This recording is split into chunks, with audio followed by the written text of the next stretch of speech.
Moulin le considérait comme le plus grand héros de la résistance française. Donc tous ces jeunes gens-là ont travaillé à ce que la résistance française puisse vivre et que la France puisse être libérée. Donc je vous fais rapidement, je vais présenter Daniel Cordier et ainsi son équipe, dont vous avez des petits portraits dans mes tracts.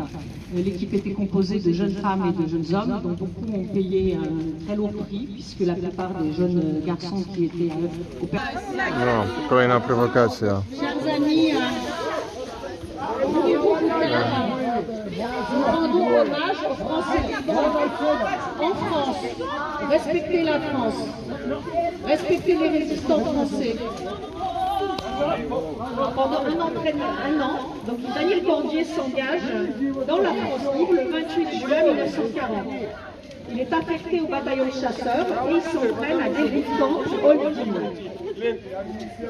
Il doit être affecté au théâtre d'opération Africa, mais cela ne se concrétise pas et c'est ainsi qu'il rentre au bureau central de renseignement et d'action BCRA, connu comme étant les services secrets de la France libre, du général de Gaulle, et qui en fait était le service qui faisait le lien avec la résistance intérieure, notamment via les parachutages dans la France occupée. Pendant un an, Daniel Cordier suit donc un entraînement spécial dans les écoles de l'intelligence service, le sabotage, la radio, les atterrissages et parachutages.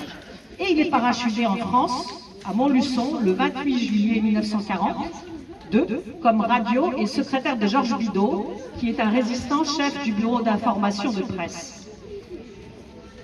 À Lyon, le 1er août 1942, il rencontre pour la première fois Rex, c'est-à-dire Jean Moulin, le représentant du général de Gaulle et délégué du Comité national français. Et Jean Moulin lui demande d'organiser son